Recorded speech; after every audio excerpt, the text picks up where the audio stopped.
Assalamualaikum warahmatullahi wabarakatuh.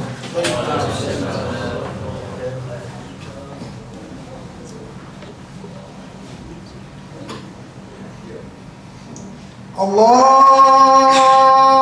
Akbar, Allahu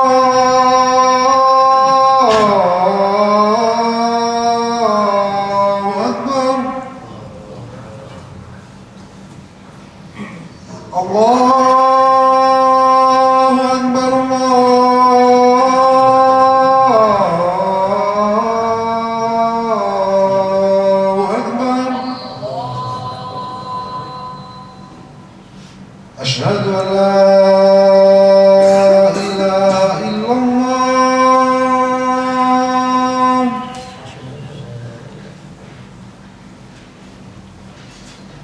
Asyhadu an la ilaha illallah.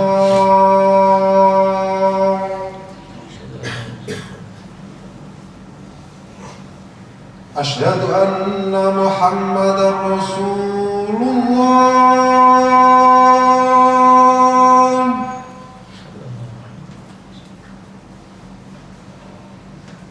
Asyhadu anna Muhammadar Rasulullah. Hayya 'alas shalah.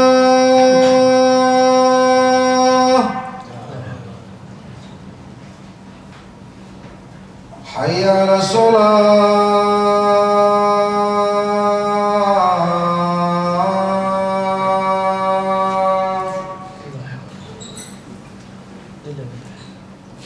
Hayya 'alal falah.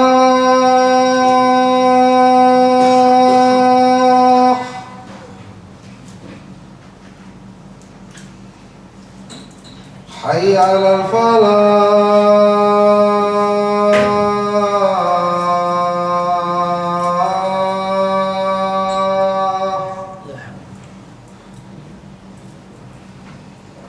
Allahu Akbar,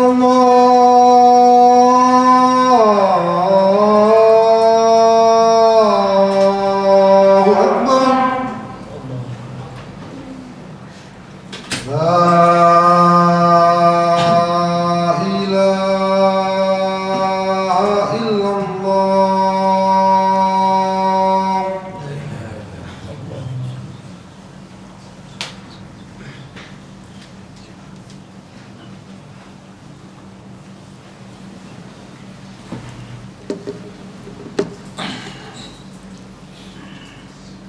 Alhamdulillahi rabbil alamin.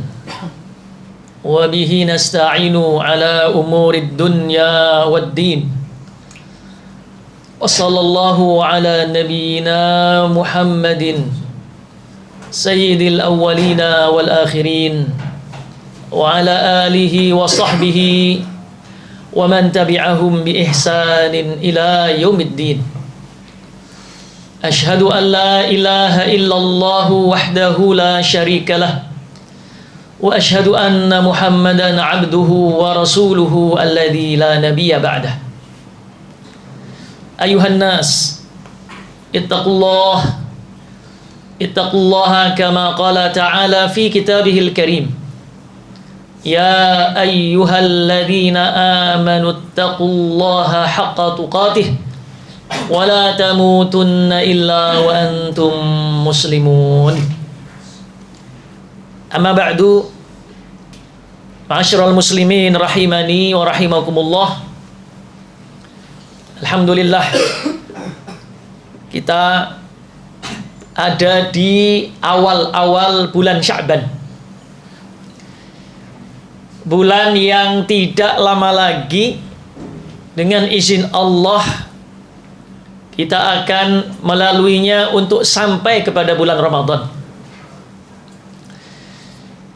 Kata ahli sejarah, dinamakan bulan Sya'ban itu sebagai Sya'ban, paling tidak ada 3 pendapat. Yang pertama, dinamakan bulan Sya'ban karena orang-orang Arab waktu itu yatasya'abuna, mereka berpencar keluar dari kampung-kampungnya li talabi, untuk mencari masadiril ma', ya ini sumber-sumber air. Ini kebiasaan orang-orang Arab terdahulu itu, kalau sudah bulan Sya'ban itu mereka berpencar keluar dari kampung, dari desanya untuk mencari sumber air. Pendapat yang kedua, dinamakan bulan Sya'ban karena orang-orang Arab itu yatasya'abuna, mereka berpencar keluar dalam rangka untuk berperang. Kita perlu tahu para jamaah sekalian, orang Arab dulu zaman jahiliyah itu senang perang. Mungkin kalau bisa dikatakan kalau tidak perang itu meriang mereka itu. Nah, ketika masuk bulan Rajab, di mana bulan Rajab itu sebelum Sya'ban, dan bulan Rajab termasuk bulan haram, itu orang Arab tidak berperang. Kenapa? Menghormati bulan Rajab. Jadi bulan haram itu yang ada 4, Dzulqa'dah, Dzulhijjah, Muharram, dan Rajab, itu dari sebelum masa Islam dihormati orang-orang Arab. Mereka berhenti berperang di 4 bulan ini, bulan haram ini. Nah, ketika bulan Rajab mereka itu istirahat perang, itu tidak sabar mereka ini. Jadi sudah puyeng semua kepala mereka, maka di bulan Sya'ban dilampiaskan untuk perang. Ini pendapat yang kedua.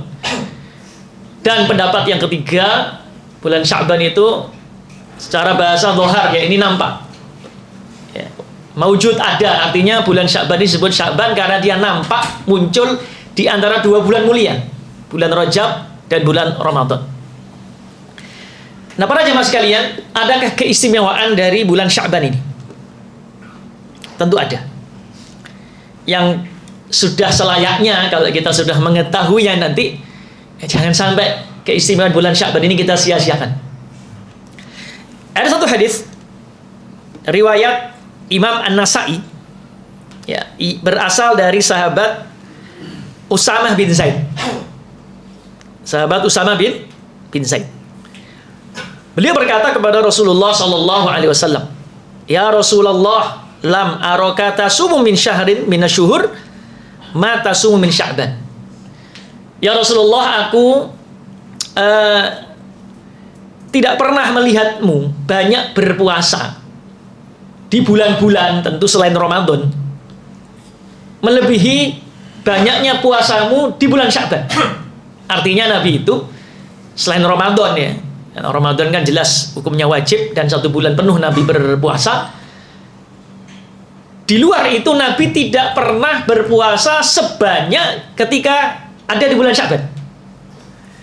Nah, maka Usamah bin Zaid ini penasaran, apa sebabnya ya Rasulullah kok banyak berpuasa di bulan Sya'ban? Adakah keistimewaan bulan Sya'ban itu? Maka berkata Nabi sallallahu alaihi wasallam, "Dzaka syahrun taghfulun nasu fihi anhu." Bulan Sya'ban itu bulan yang mana banyak dari manusia itu yang lalai. Maksudnya apa lalai? Maksudnya tidak menganggapnya penting. Jadi menganggapnya biasa aja gitu. Kenapa demikian? Sebab kata para ulama, bulan Sya'ban itu ada di antara 2 bulan yang mulia, yaitu bulan Rajab dan bulan Ramadan. Kan urutannya, ya, Rajab, Sya'ban, Ramadan. Nah, Sya'ban ini berarti di antara 2 bulan mulia, Rajab dan Ramadan. Nah, biasanya orang itu lalai ketika bulan Sya'ban ini di antara 2 bulan yang hebat, yang mulia, itu lalai, dianggap biasa gitu. Itu kebanyakan manusia begitu, kata Nabi Shallallahu Alaihi Wasallam. Bahkan beliau menjelaskan baina Rajabin wa Ramadan, antara Rajab dan Ramadan. Lalu kemudian setelah itu beliau menjelaskan keistimewaan bulan Sya'ban itu apa. Beliau berkata, wa huwa syahrun turfa'u fihi al-a'malu ila rabbil alamin. Bulan Sya'ban itu bulan di mana padanya itu amal-amal setiap hamba itu diangkat kepada Allah, diperlihatkan kepada Allah. Wah, luar biasa. Bukan Allah tidak tahu, Allah tahu. Alimul ghaibi wasyahadah. Allah tahu yang gaib dan tidak gaib. La yakhfa alaihi syai'un. Tidaklah luput dari ilmunya. ya, man fis sama, ya, apa yang di langit, siapapun yang di langit dan apa yang di bumi tidak luput dari Allah sedikit pun ilmunya. Tetapi memang ini sebagai bentuk pemuliaan Allah kepada para hambanya, yaitu diangkat amal-amal hamba itu diperlihatkan kepada Allah Ta'ala. Saat-saat luar biasa Pak, amal kita semua itu ditampakkan di hadapan Allah. Lalu apa kata Nabi? Wa uhibbu an yurfa'a amali wa ana sha'im. Dan aku senang ketika amal-amalku itu ditampakkan kepada Allah, aku dalam keadaan sedang berpuasa. Jadi Nabi itu senang ketika amalnya ditampakkan di hadapan Allah itu Nabi sedang puasa. Jadi tampak di catatan beliau sedang puasa di hadapan Allah. Ya ibarat kita senang apabila rapot kita itu, rapot pekerjaan kita misalnya di perusahaan ditampakkan dalam keadaan kita sedang melakukan satu prestasi, senang kita pasti. Nah, para jamaah sekalian dirahmati oleh Allah Subhanahu wa taala. Nah, jadi ini diantara keistimewaan bulan Ramadan, bulan Sya'ban, yaitu apa? Diangkatnya amal-amal hamba kepada Allah, dan yang kedua karena kebanyakan manusia itu lalai untuk memanfaatkan bulan Sya'ban ini. Karena dia berada di antara dua bulan yang hebat, yang mulia, yaitu Rajab bulan haram dan bulan Ramadan. Ini paling tidak alasan mengapa bulan Sya'ban itu, para jamaah sekalian, adalah bulan yang jangan sampai kita itu menyia-nyiakannya gitu loh. Nah, para jamaah sekalian dirahmati Allah Subhanahu wa taala, lalu amalan apa yang sebaiknya kita perbanyak untuk kita lakukan di bulan Sya'ban? Ya tentu yang pertama adalah puasa itu sendiri. Sebab dalam hadis tadi, ya, Usaim bin Zaid mengatakan, lam araka ya Rasulullah, aku tidak melihatmu berpuasa di satu bulan melebihi puasamu di bulan Sya'ban, ya, kecuali Ramadan. Berarti Nabi itu banyak puasa di bulan Sya'ban. Bahkan Ibunda Aisyah radhiyallahu taala anha pernah mengatakan, lam arahu sallallahu alaihi wasallam shaiman fi syahrin qattu aktsara min siyamihi min Sya'ban, kana yasumu Sya'ban kullah kana yasumu Sya'ban nisfah. Oh, kama qala Aisyah radhiyallahu taala anha. Istri beliau Aisyah radhiyallahu taala anha pernah mengatakan, aku belum pernah melihat Nabi itu puasa sebanyak puasa beliau di bulan Sya'ban. Ya, tentu selain Ramadan sekali lagi. Bahkan beliau itu, kata kesaksian Aisyah, puasa Sya'ban itu kadang setengah bulan, 15 hari, ya, atau 1 bulan penuh. Bayangkan. Puasa sunnah ya. Dan berkata Imam Ibnu Rajab Al-Hambali, ini beliau termasuk ulama besar ya, mengomentari tentang keutamaan puasa di bulan Sya'ban ini. Beliau berkata,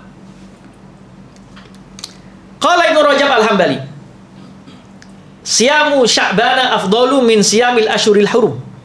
Masya Allah ini. Kata beliau, puasa di bulan Sya'ban itu lebih utama daripada puasa di bulan haram. Tadi sudah saya sampaikan, bulan haram ada 4. Dzulqa'dah, Dzulhijjah, Muharram, Rajab. Bapak, para jamaah perlu ketahui, bulan haram itu punya keistimewaan juga. Artinya apa? Semua ibadah apapun, termasuk puasa, itu pahalanya dibesarkan. Dibesarkan. Karena bulan haram. Artinya barang siapa yang melakukan kebaikan termasuk puasa di bulan haram ini, Dzulqa'dah, Dzulhijjah, Muharram, Rajab, ini pahalanya lebih dari pahala yang dilakukan di luar bulan haram, termasuk puasa. Lah kata Imam Ibnu Rajab Al-Hambali, ada yang bisa mengalahkan itu, ya, yaitu puasa di bulan Sya'ban itu lebih utama dibanding puasa yang dilakukan di bulan haram, lebih besar lagi. Apa sebabnya? Beliau berkomentar di sini. Sebabnya adalah wa afdalu tatawwu'i makana ya qariban min Ramadan qablahu wa ba'dah. Sebab kata beliau, ya, amalan sunnah yang paling utama, termasuk diantaranya puasa sunnah, itu yang paling utama adalah yang dekat dengan bulan Ramadan. Artinya apabila bulan itu dekat dengan Ramadan, itu memiliki nilai lebih utama daripada kalau waktunya itu jauh dari Ramadan. Baik sebelum Ramadan atau setelah Ramadan. Karena kan Ramadan diapit 2 bulan, Sya'ban dengan Syawal. Artinya ibadah tatawu, ibadah sunnah termasuk puasa sunnah dilakukan di bulan Sya'ban dan Syawal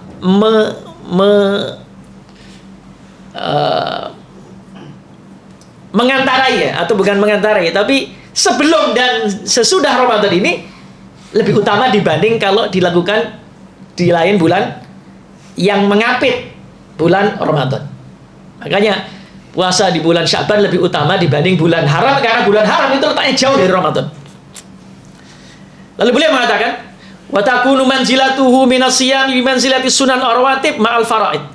Dan kedudukan puasa sunnah di bulan Sya'ban itu kedudukannya seperti ibadah sunnah rawatib, seperti sholat sunnah rawatib.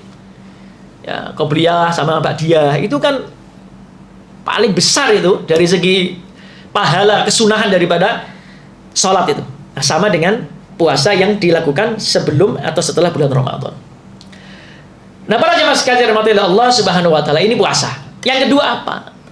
Ia memperbanyak ibadah yang lain. Mau sholat sunnah, baca Quran, bahkan kebiasaan para jemaah sekalian, kebiasaan para tabi'in itu. Kalau sudah masuk bulan Sya'ban, itu memperbanyak baca Quran. Ada kesaksian beberapa tabi'in yang mengatakan, kami dulu itu kalau masuk bulan Sya'ban memperbanyak baca Quran. Persiapan masuk bulan Ramadan. Maka Bapak sekalian yang mungkin belum lancar baca Qur'annya, ayo mumpung bulan Sya'ban, belajar. Mau di sini, di rumahnya, ya belajar baca Quran agar nanti ketika bulan Ramadan apa? Sudah lancar, minimal lebih baik bacaannya dibanding waktu-waktu sebelumnya. Lalu yang ketiga apa? Yang ketiga, melatih sholat malam. Ini penting sekali supaya tidak kaget ini. Biasanya tidak pernah sholat malam, bangun malam hanya karena ngelilir tidur lagi.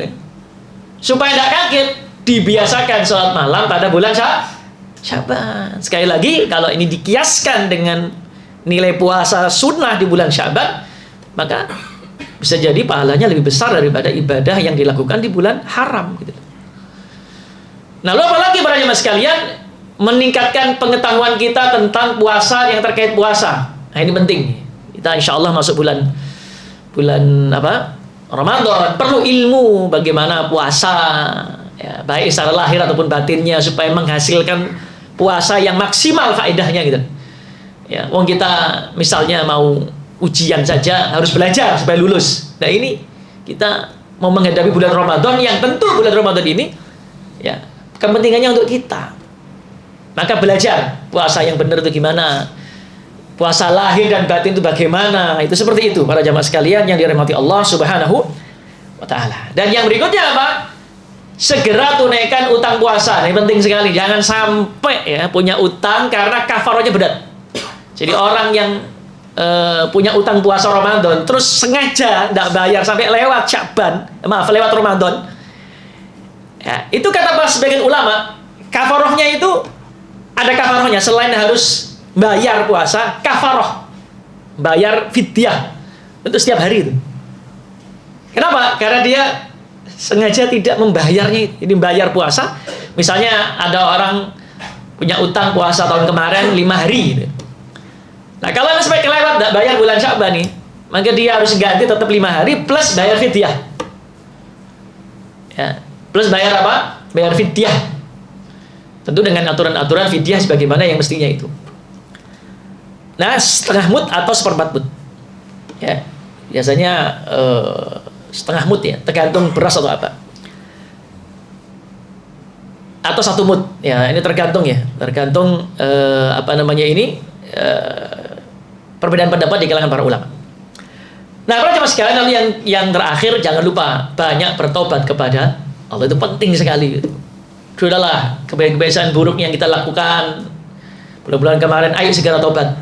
Kenapa? Agar kita nanti ketika masuk Ramadan, hati kita bersih, Pak. Lebih bersih lah. Kenapa? Karena barang siapa yang nanti masuk Ramadan, kok ternyata ya, kemudian dia hatinya dalam kotor sehingga Ramadannya kurang maksimal, itu menyia-nyiakan kesempatan yang besar sekali para jamaah sekalian. Nah kita siapkan nih, ini luar biasa. Ramadan bukan main-main gitu loh. Dan tidak semua orang itu diizinkan Allah masuk Ramadan loh. Betul banyak orang-orang itu tidak sampai Ramadan sudah meninggal. Maka mari para jemaah sekalian, jangan sia-siakan bulan Sya'ban. Kita manfaatkan betul dengan ilmu dan amal. Semoga Allah Subhanahu wa taala memberikan taufiknya kepada kita. Aku qouli hadza wa astaghfirullah li wa lakum.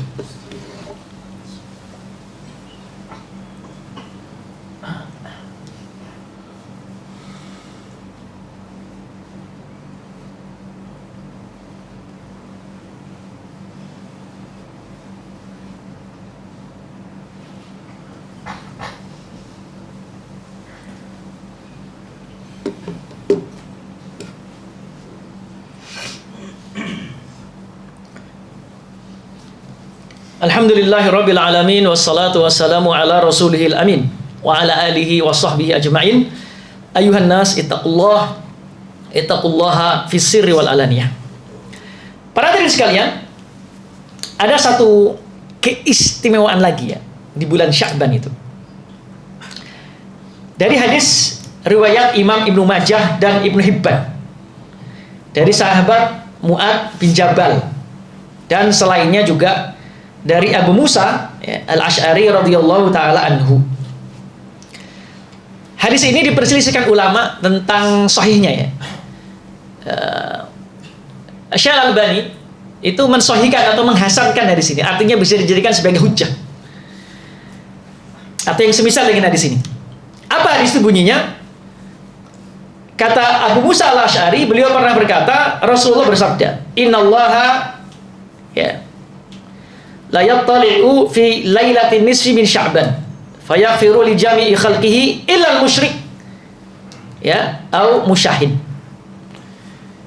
Riwayatkan Imam Ibnu Majah, Ibnu Hibban dan yang lain. Artinya para jamaah sekalian, kata Rasulullah menurut riwayat ini, Rasulullah itu akan menampakkan diri di malam hari di tengah bulan Sya'ban. Ya, atau yang dikenal orang mungkin separuh Sya'ban, nisfu Sya'ban. Apa tujuannya Allah menampakkan dirinya? Melihat hamba-hambanya, Allah akan mengampuni semua dosa makhluknya, kecuali dua yang tidak mendapatkan ampunan. Yang pertama orang musyrik, ya, orang-orang yang menyekutukan Allah itu tidak dapat ampunan dari Allah. Nah, itu insya Allah tidak ada kaitan dengan kita. Nah, yang ada kaitan itu yang kedua. Atau orang yang musyahin. Apa musyahin itu? Musyahin itu orang yang mendolimi orang lain. Yang sama muslim tapi mendolimi, menjahati. Ya, ini hati-hati, ini tidak dapat apa? Ampunan. Maka di sini para jemaah sekalian menunjukkan, ya, kalau kita ambil para ulama yang mensahihkan atau menghasankan hadis ini, artinya bisa dipakai sebagai hujjah. Maka berarti apa para jemaah sekalian? Allah akan memberikan ampunan di malam itu.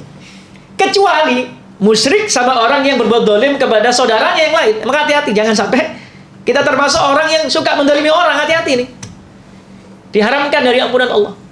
Nah makanya kita kalau punya salah dolim sama orang, bulan Sya'ban ini segera tobat. Eman-eman para jemaah sekalian, eman-eman kita tidak mendapat ampunan dari Allah.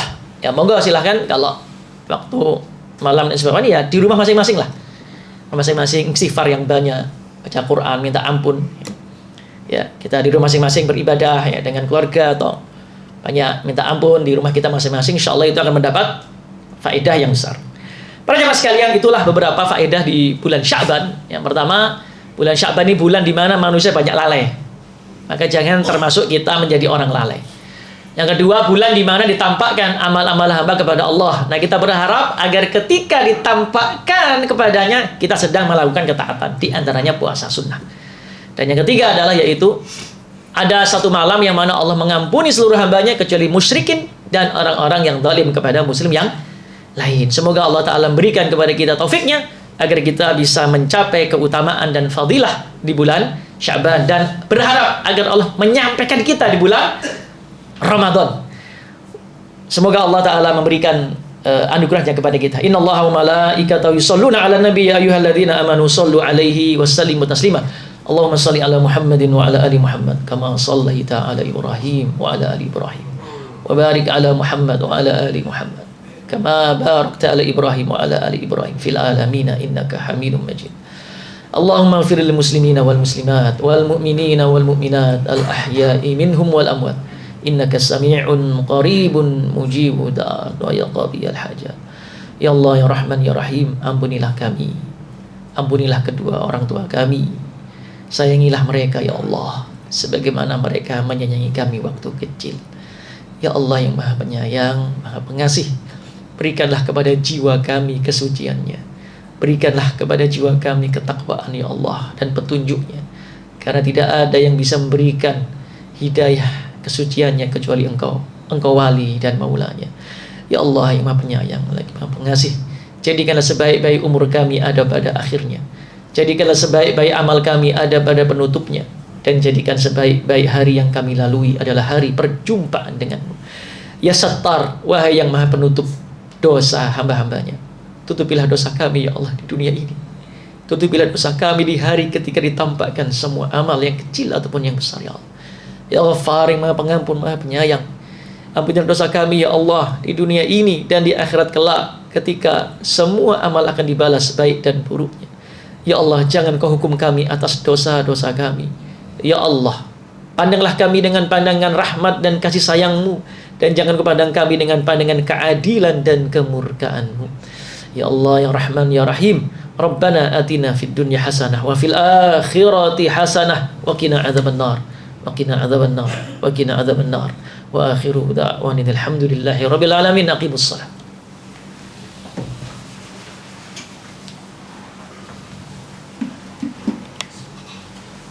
الله